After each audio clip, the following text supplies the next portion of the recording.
Come on, Whiskers. Good morning and welcome to the Little Apartment on the Prairie.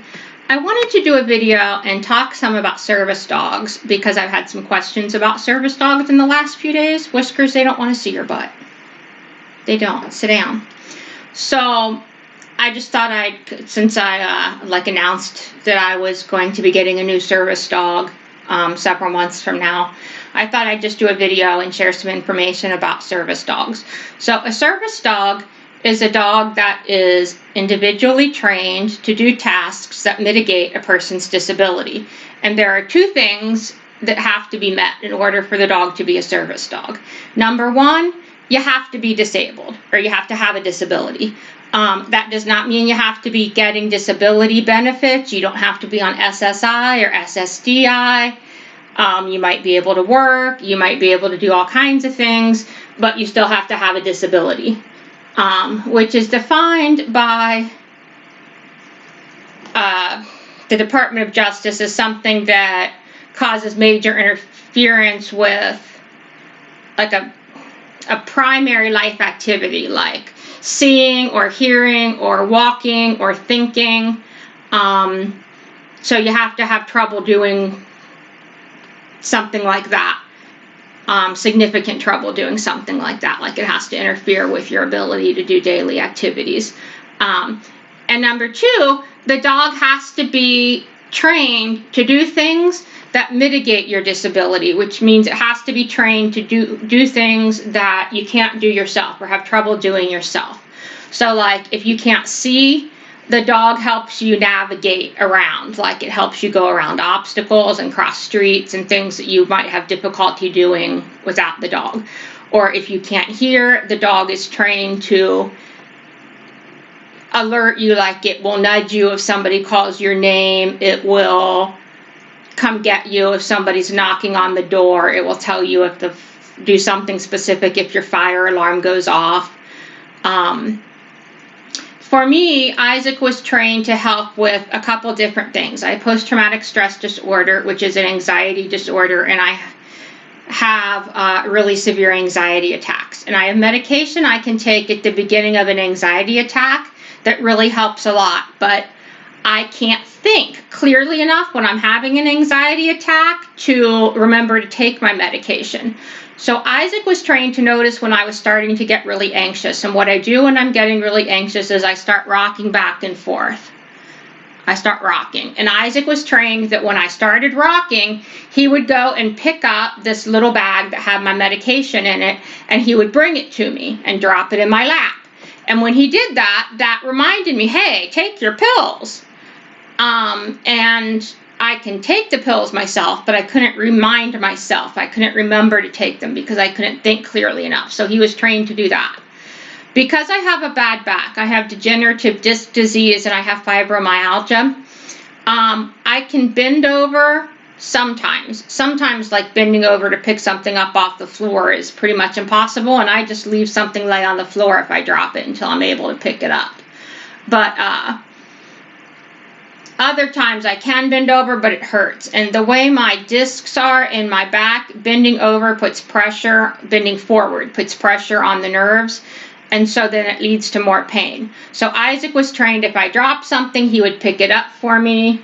He could pick up, a dish towel, my keys, a pen, my phone, my shoes,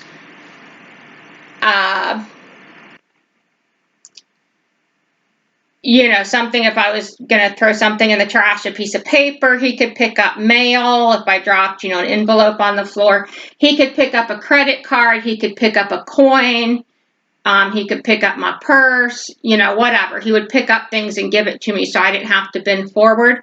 The other thing that he did was he would get clothes out of the dryer for me because that's a lot of bending forward. So he would get the clothes out of the dryer, and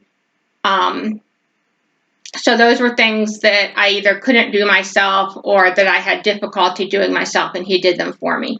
So the dog has to be trained to do specific things. It can't just be like you might have disabling anxiety and having your dog with you makes you feel better, and that's great if your dog makes you feel better, but that's not something that the dog's trained to do that mitigates your disability. So that wouldn't be a service dog. You might call that an emotional support animal. Like my cats make me feel a lot better, but they're not trained to do things that mitigate my disability because they're cats. They train me. They are not trained. Right, Whiskers? She says, absolutely. And she says she can train the dog too. She trained Isaac on how to behave around cats. But yeah. So to have a service dog, you have to be disabled and the dog has to be trained.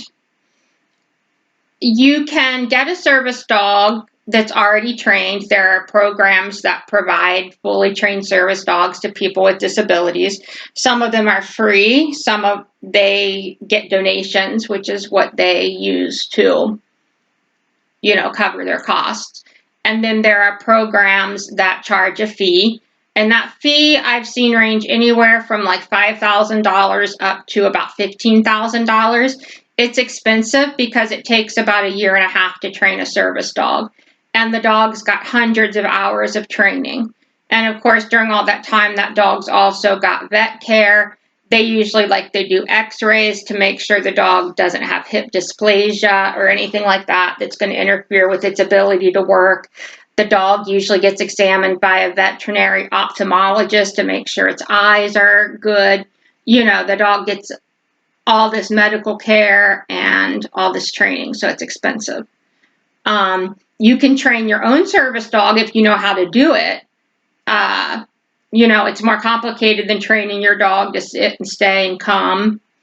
And so a lot of people don't know how to train their own service dog. You can get a dog and hire a trainer to help you train it, which is still you think that's going to be cheaper, but it ends up being expensive because you're still looking at a lot of training.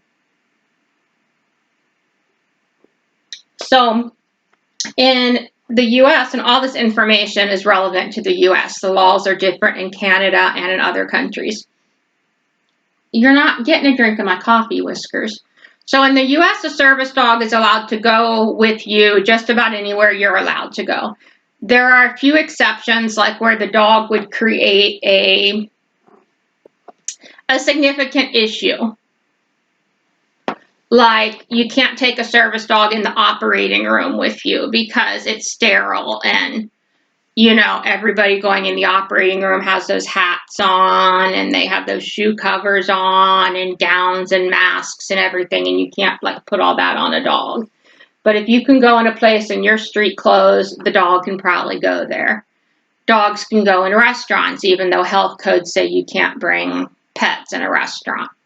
If you had a job in a restaurant where you're working in the kitchen preparing food, you would not be able to take a service dog there because the risk of getting hair or whatever in people's food would create a problem.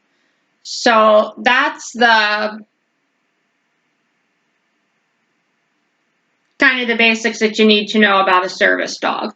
My service dog is with a professional trainer who is going to be training her for several months. I haven't seen the dog, haven't met the dog. She was assessed by a professional who did these different tests with the dog to see how does she react to a sudden loud noise, how does she react to different people, things like that. They test them to see if they have kind of the right temperament, the right personality to be a service dog. A dog that's really timid, or a dog that's sometimes a dog is too social, because when you're out working in public, you don't want your dog going trying to make friends with everybody like some dogs would do. You need a dog that can pay attention to something, and there are tests they can do when they're puppies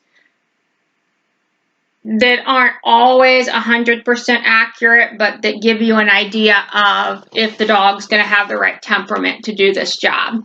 So the dog was tested by a professional and determined that she did have the right temperament to be a service dog. And so now she's getting trained by a professional, and she's going to get several months of training by a professional. Whiskers, leave my iced coffee alone. And then she'll come to me and finish her training, and I'll work with the professional here in Nebraska if I need help finishing her training. But like a lot of the things, if she's trained to retrieve things, like if she knows how to pick up something when I tell her to get it, then I can train her to pick up specific things by name. So I can train her that I can say, get the meds, and she'll go get the meds. And then I can train her when I rock, that means go get the meds. Those are things I know how to train. So that's the basics about service dogs. If you have any questions, please put them in the comments and I'll try my best to answer them. You can also email me if you want more information about service dogs, because I'm happy to provide information. Please don't forget to give this video a thumbs up, subscribe to the channel if you haven't already, and everybody have a great weekend.